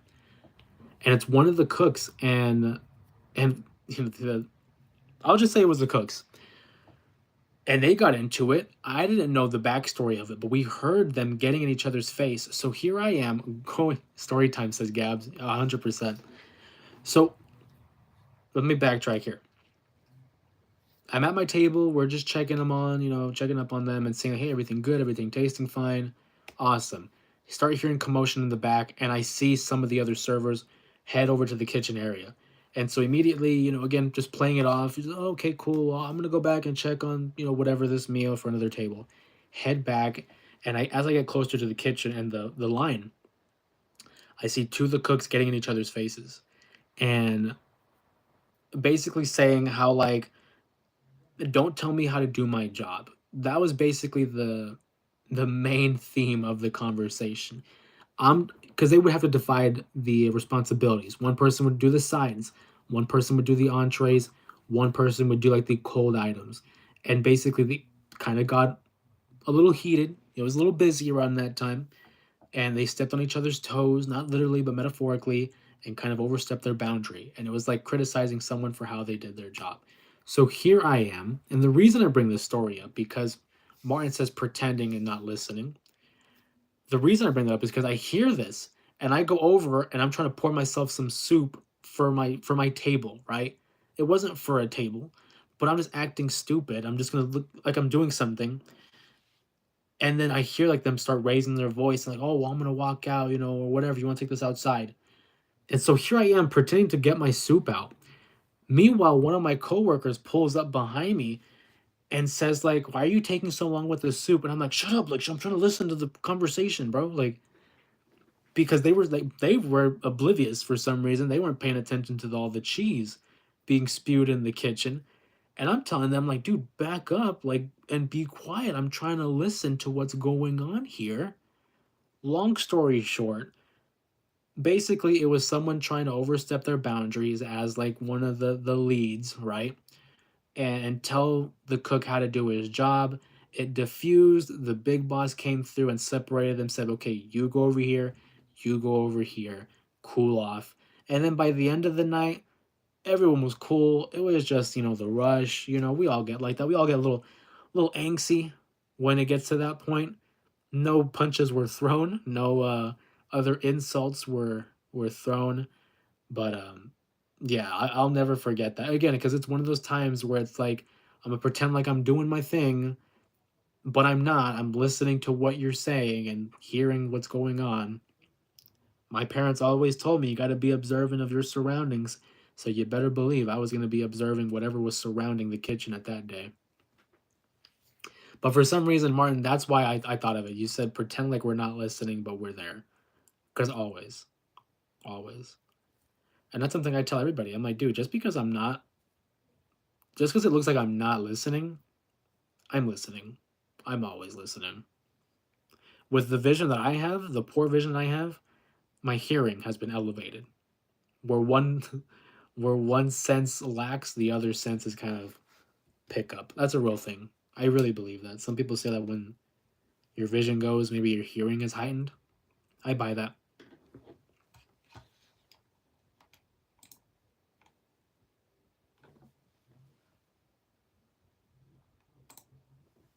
But that was my time there. Gab says, "How long did it take? How long did it? How long did it take you to tell your brother about it? How big of a chismoso are you?" Oh man. Okay. So I think he might have been off. Keep in mind, we used to work together. I think he might have been off that day. Oh, but you better believe I told him when I got home. But here's the thing, though. When it comes to like, okay, I wouldn't say I'm a huge chismoso. I don't do that. Me personally, I feel like other people can vouch for me. If someone were to tell me something, let's say Gabs, you got something going on in your life, and you come to me and you tell me and you look for some kind of advice, it ends with me. I'm not spreading stuff. That's not my gimmick. That's not my thing. You tell me, it ends with me. But if it is for public consumption, if you make it loud enough to where it is all of our business, then I am invested. You want me to listen. You want me a part of the conversation at that point. Because if you didn't, you would have kept it on the down low. So when it comes to cheese, man, me being a cheese mozo, if it is, again, available to the public, I'm looking at it like it's the internet. Public consumption. Absolutely. Because if you're making it available for everybody, if this is like the public library and anybody has access to that information, I'm going to be a good Samaritan. I'm going to be a good, you know, deed, and I'm going to spread the information, you know, because clearly you wanted it out there. So yeah, I told my brother, and I'm sure I told other people too who I worked with, because it's like heads up, like this is what happened in the kitchen. Because if it affects the next day at work, I mean, I know for me, if something went down and the cooks were battling it out, and I come back the next day and they're beefing, and it's like the food isn't being made quick enough, now you're affecting my job. Now it's my business. That's just how I've always looked at it. But yeah, no, I told him the same day, and because he and I are so similar, where again, if it's not our business, it's not our place to say. I don't even tell him that kind of stuff because again, it's out of respect for the individual who came to me. But if it's in public, and again, it's public consumption, I'm going to share the news because you clearly wanted it to be shared. That's just me. I will say though, my favorite is when people don't think you're listening and like you're around and they're having these conversations and you make the eye contact. So for example, like let's say these two people are beefing or they're having this kind of a conversation that's not really meant for others to hear. And let's say my brother and I are in the room and we don't even have to say a word to each other. I'm just doing my thing and I just look up and I just give him a look. Like you caught that, right? You better believe I caught that. And then I'll give him a little nod, like a little twitch, like go this way, like let's go over to the corner and I'll catch you up. Like that's the benefit of having a brother who you're close with. I will say I'm very close with both of my siblings. I have a unique relationship with both of them because I can have different conversations and have different point of interests with my sister versus with my brother. So the best thing of having that kind of a close relationship with your siblings is you kind of have those ways of communication that isn't verbally. You got the eye movement, you got the head tilt, you got the body language. Yeah, it's like you're developing your own language that you and that person can understand. And it's very useful in in public settings, especially that of like uncomfortable situations where it's like, I'd love to stay in chat, but I don't want to stay in chat. And it's cool to have someone by your side who knows your ticks and it's like, let me help them get out of this situation. So that was the benefit of having my brother work with me for quite some time there. Thank you so much, P Dot. Appreciate you. Can't thank you enough for the dono. But that was cool. That was different. I don't really get to talk a lot about my personal stuff because when doing these live streams, we were very centered on pro wrestling. Again, I mean, it's the name of the game, right? J Area Wrestling. But I've never been against sharing like my own personal stuff. It's just because I've always been the kind of person where I don't, you know, I'm not the kind of person to put my stuff out there because I've always believed like, dude, other people got their own lives. People got their own issues. They don't care about mine. Thank you again, Gabs. Appreciate that for the thumbs up. They got their own business. They don't care about mine. But I've always said I have nothing to hide. If someone wants to know something, just ask me. I'll tell you. You know, obviously, if I don't want to, I won't. But 9 times out of 10, I'm an open book. I'm an open book.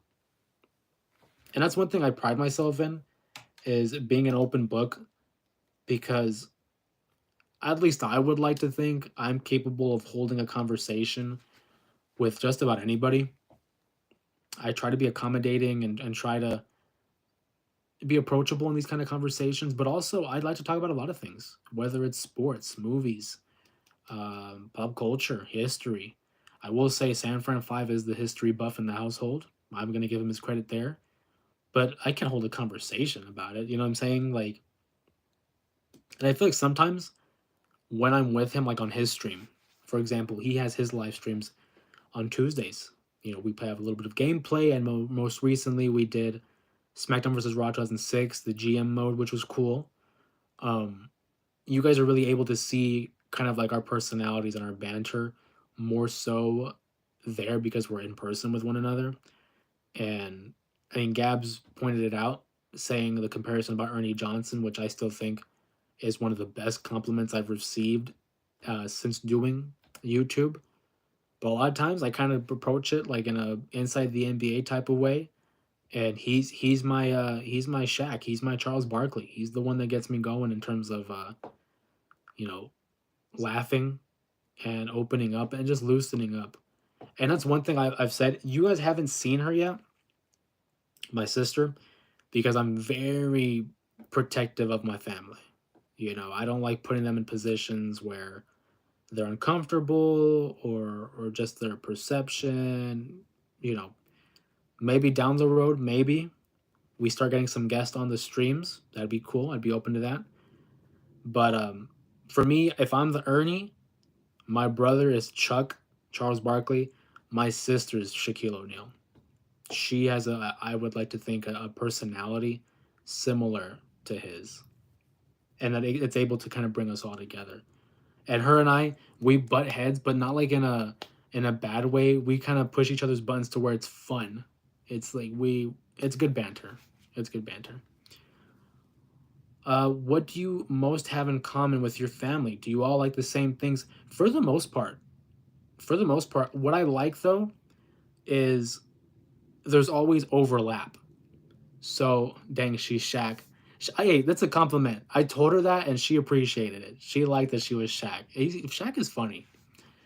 But and I think my mom would end up being Kenny, I guess. Which Kenny's cool. Shout out to Mama Ramos. But she has her Chuck moments too, I will say. But what do I have most in common? We have like overlap. So what I love is like if there's something I don't like that my brother does, my mom kind of connects there, or vice versa. I would like to think though I might be the overlap because there's things that like my sister and brother, Kenny's niece, poor mom, you know, yeah, I'm gonna leave it at that. Love you, mom.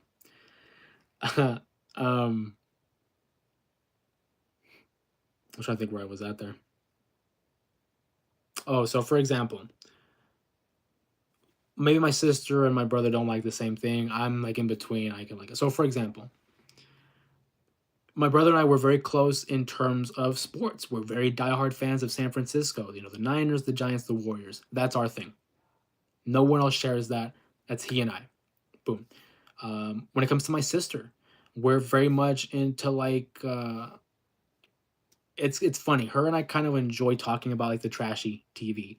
She's recently started watching like Love Island, and she would fill me in. And I told her, I'm like, hey, low key, you might get me watching it. So her and I kind of like watching that reality TV. She's my go-to for like the cheeseman. She likes staying in the pop culture world, world of like, hey, did you hear about this? Did you hear about that? Her and I also have similar taste in music. When it comes to like contemporary stuff and the past, we have very similar taste in music. And I've always said my love for my siblings are equal but different. And what I mean by is San Fran is my tag team partner. He is the Jeff Hardy to my Matt Hardy. He is the Triple H to my Shawn Michaels. My sister, I've always said, is like the girl version of me. We have similar sense of humor. Our outlook on the world, I think, lines up with one another, and we have a similar philosophy as to the way we approach life. So I see her, and I'm like, I see so much of me, like at her age, as she's growing. Then when it comes to my mom, her overlap with me comes into like the crime docu series. We enjoy very much watching those like Netflix crime docu series. We enjoy similar music. And it's she had mentioned this to me not too long ago, and I thought it was very interesting. My parents were young, young parents when they had me, and so she said to me, and so we learned to have that type of a bond over the same type of music, the same movies, the same humor. Um, I've always said that I get I love my parents.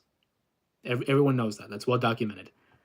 I would like to think I get my book smart, my intelligence from my mom, right? She's by far one of the most intelligent individuals I could have ever met.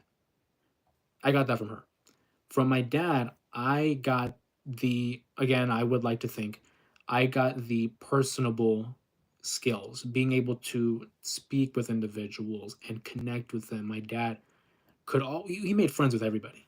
To this day, man, I can't go to the store without someone saying like, "Oh yeah, yeah, we went to school with your dad," or "Yeah, I was friends with your dad." Like he just had that way with people. So I think, and it's a very long-winded answer, Gabs. I'm sorry, but you can tell I get very passionate about talking about my family. In one sense, with my brother, sports, whether it's basketball, football, wrestling, that's what he and I have most in common. With my sister,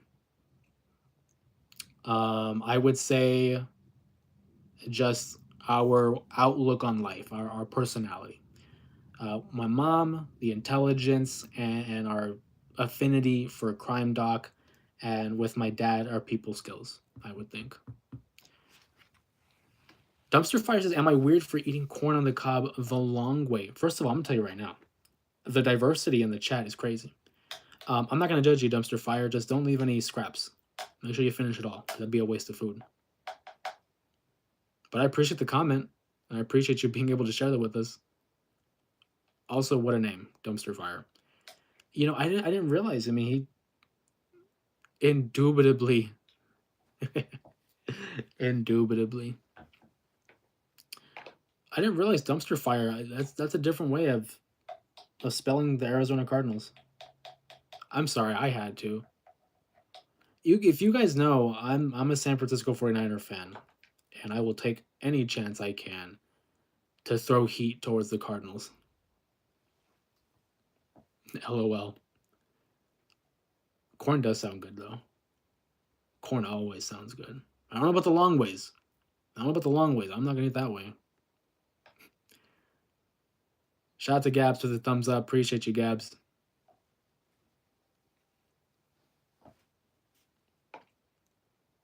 But I appreciate that, Gabs. Thank you again for the question there, because I got to talk about, um, I say Gabs is the MVP of the streams, but I got to talk about the real MVPs in my life. Those the people that I grew up with, the people that helped mold me into who I am.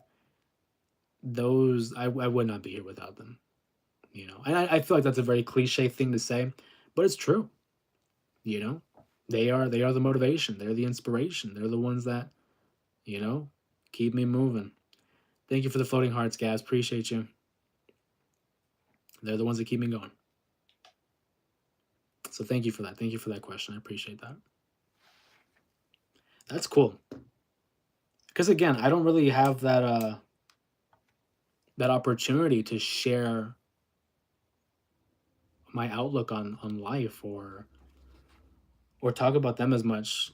Again, because we talk pro wrestling, that's the name of the game. That's the gimmick. Um, I don't want to put them on the spot, but it would be kind of cool to have everybody on stream at least once. But again, I'm very protective of them. Um, I've always said, hey, say what you want about me, but if anyone's throwing stones at them, then it's that's where I draw the line. But maybe one day. It's still very early. Keep in mind we've only been doing the live streams for 4 months, maybe about. So that'd be cool. That'd be cool. If anything, we could do like a special stream when we hit 3,000. We hit 3,000 subs, and we can have like a celebration stream. Because I know in the past when I've hit like the 1,000 subs or the 2,000 subs, they were gracious enough to buy a cake, and I remember uploading the pictures, celebrating with you guys, like, hey, we're at 2K. Maybe for 3K we do a live stream, a celebratory live stream. That'd be cool. That'd be kind of awesome. I'd love to do that with you guys.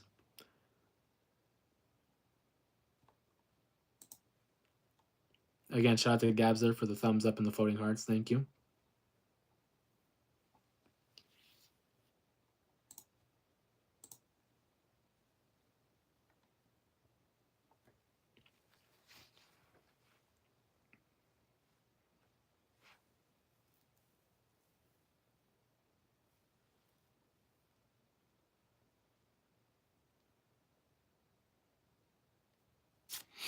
I hope you guys are doing well here on a Thursday night. This live stream started off with a discussion about the ninth wonder of the world, Chyna, her life, her career, and her impact on the world of professional wrestling and just in the world of sports, really. And we've now opened up the opportunity to give the voice to the people here in the chat for our discussion. We've had great talks here, great questions, and great comments by all of our friends here in the J area. We can't thank you enough again for another fun live stream here on a Thursday. Thank you all very much. It's been real. We've seen some appearances by some of our long tenured members here on the J area, as well as new faces as well. So we welcome you all to our live stream here to the J area. And again, shout out to to John as well as Rudolph or Karsha for subbing and joining the J area. Thank you all so much. And again, a big shout out to P Dot. Thank you so much. And to San Fran 5. Shout out to you as well for your super chats. We appreciate that. Keeping the lights on at the J area.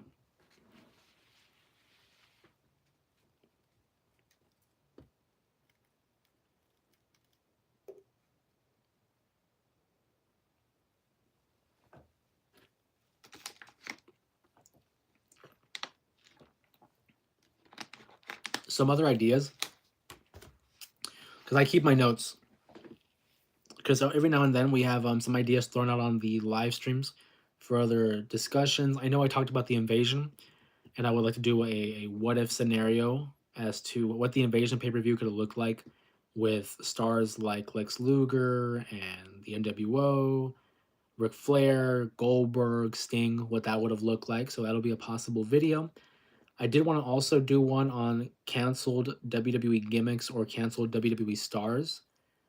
We could do another video or live stream on the many Vinceisms, the things he didn't like or the things that he did, and why they are so infamous. And I know recently on the live stream, the idea was thrown out about ranking the entrance themes of certain WWE stars. So that would certainly be interesting and fun. I would like to do that, as well as rating the uh, the long history of WWE titles, their design, I should say. So that's a couple of tier rankings that we could do on this upcoming Sunday.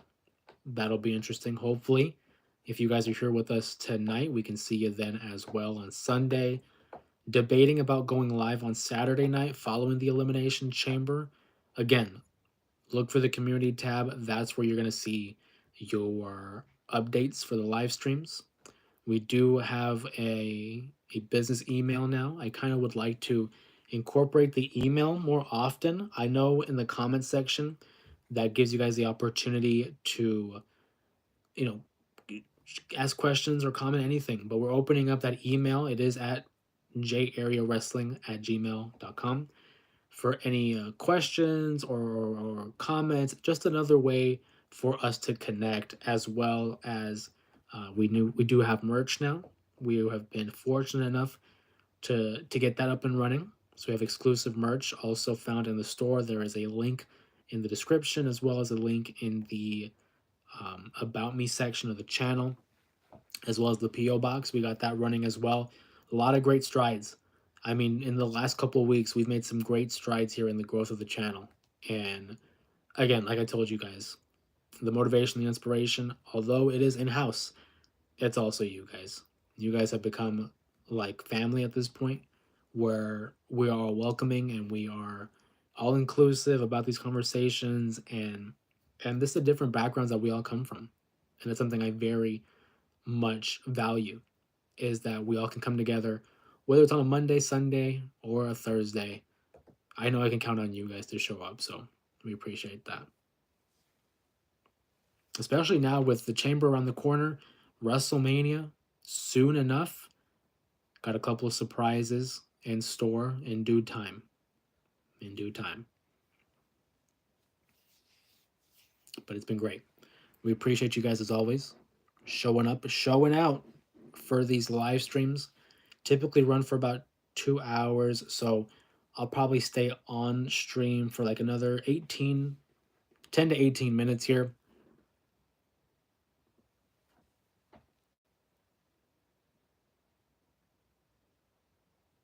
Gilly underscore 3817. I need friendly advice.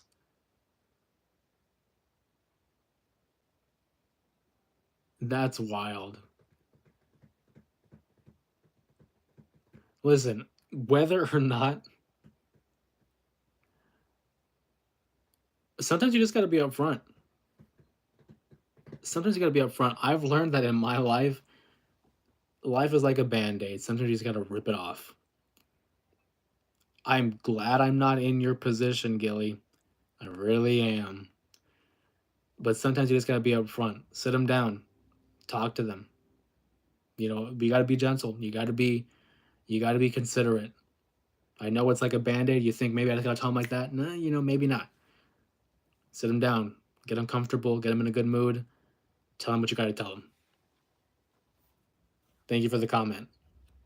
Or the question, I guess.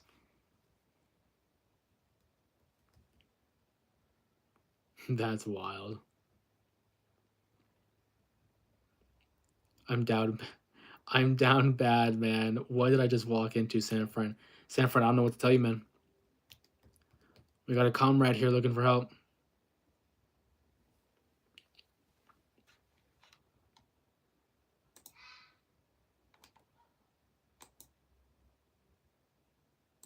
I'm down bad. That's funny. I shouldn't be laughing. I'm sorry. You said you're down bad. I shouldn't be laughing at you. Sorry, Gilly. I said you feed her before you tell her. That's what I'm saying, Gabs. That's why you sit her down, get her comfortable. I feel like food is a great call. Food is a great call, Gabs. I left for a bit and walked into this. Need our truth to be in the chat. Our truth is a Hall of Famer.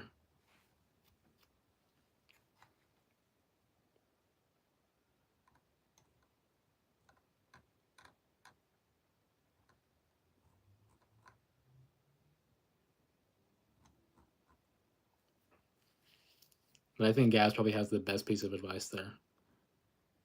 Get some food going. Good luck, soldier, says San Fran.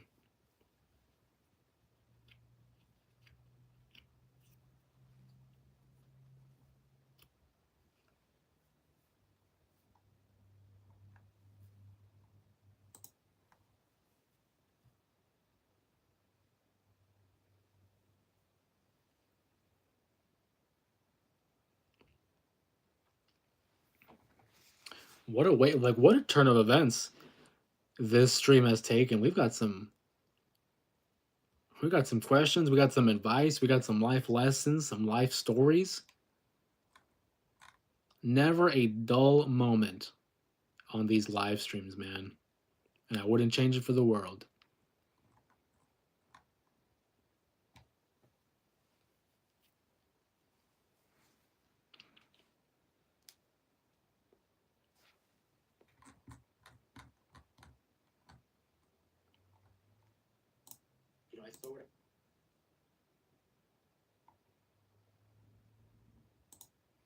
Good luck, soldiers. Wow, by San Fran.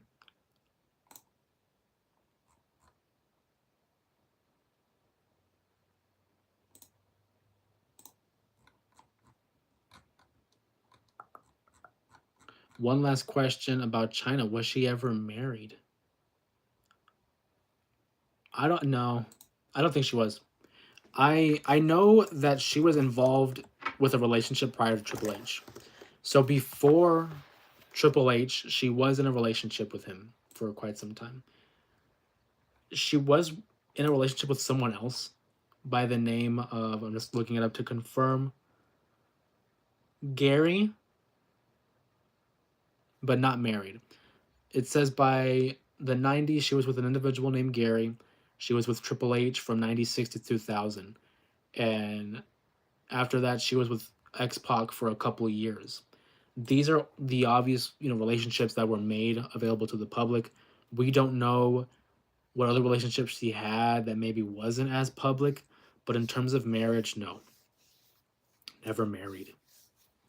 And it was said that because of her troubled youth, some people think that might have had something to do with the relationships and the lack of success.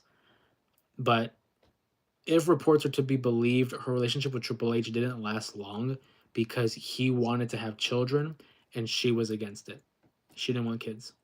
So again, if reports are to be believed, obviously we don't know the individual. I always try to make sure I throw that out as a disclaimer, like, hey, these are what reports are saying, but just because they say that, it doesn't make them 100% factual. I have always said where there's smoke is fire, but I also think it's important to take that into consideration, that they're not gospel. These are reports and rumors and speculation. But in terms of public knowledge, never married and was only in those three high-profiled relationships for Chyna. Good question, though. Thanks, Gabs.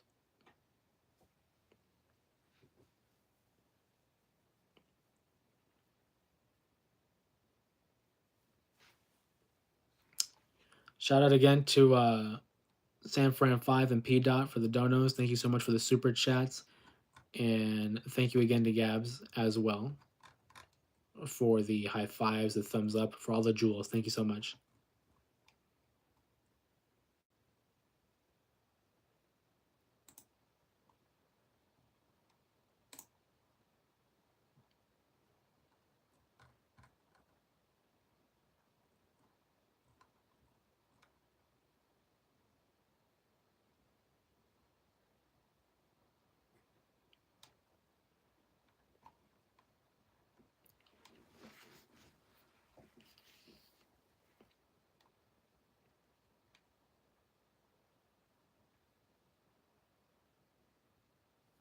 So as we start bringing the stream to a close, shout out to Gabs again for the thumbs up. Thank you so much. Any last minute questions or comments, go ahead and throw them this way. I'll do my best to get to every single one of them. But you guys have been great. I think another successful Thursday stream. We got to talk about Chyna and her long storied history in the WWE, as well as her influence and impact outside of the business, obviously most notably in the business, but outside of the business as well. Like I said, any other questions or comments, please throw them this way as we begin to start winding down here on another live stream. Can't thank you guys enough. Always a fun time with you guys. I've said it time and time again. It's one of my highlights. What we do during the day, the day job, that's one thing. But hey, we come to these live streams at the end of the day because this is what we look forward to. Gas says, where can we get your merch? There is a link in the description of this video as well as any other video coming up moving forward.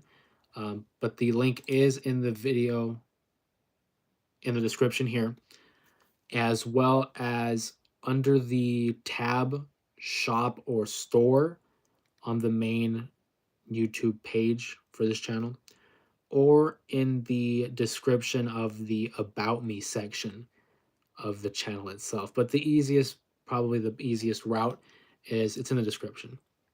It's down below in the description, right where it says J Area Wrestling.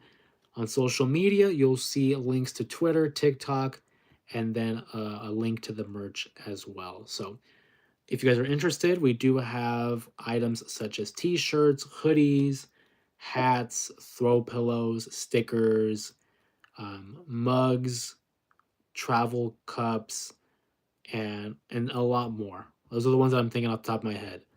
But there are different designs. We got an alternate logo, like a graffiti type logo with J Area Wrestling on it, and obviously different colors. You can get the logo in pink, blue, or red, and then the t-shirt colors vary. You have your options of like white, black, blue, yellow, etc. There's a lot of options there, but the link is down below in the description if you're interested in doing that. Down below, you'll also find links to the social media accounts like the Twitter, the TikTok, and our email, as well as the PO box as well, if you're interested, of course. Because I know we've had some individuals have some questions about an email or PO box, and we have those set up and ready to go. So, wouldn't be possible without you guys and your level of interest and investment in our venture here on YouTube. So, again, can't thank you guys enough.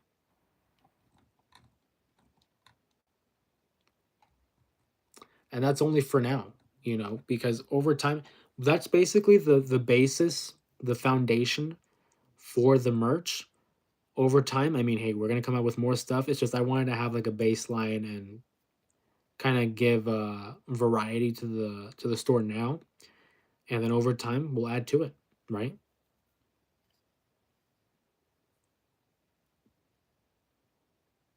Sacrifice is you streaming Sunday.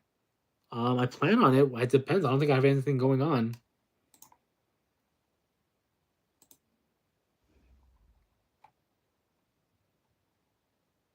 That's the second. Yeah. I don't really have anything planned, not that I know of. At least not on the second.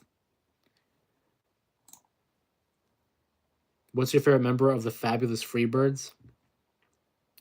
That's such an unfair question, Because I feel like the go-to is always he's always going to be Michael P.S. Hayes, right? Because of his influence on the business, and not only that, but just because he's the most commonly known.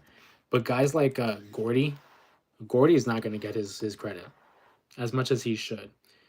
Gordy's not going to get his credit, but I mean, it has to be P.S. Hayes. Thank you for the question, Dwayne. Appreciate that. Nothing against the others either, but it had to be P.S. Hayes. He just had the look. He had the vibe. He had that swagger to him. Not to say that Gordy and Roberts didn't. When you selling ice cream bars, can you imagine? That'd be cool to have our own very ice cream bars. Shout out to CM Punk. But imagine. Maybe one day, right?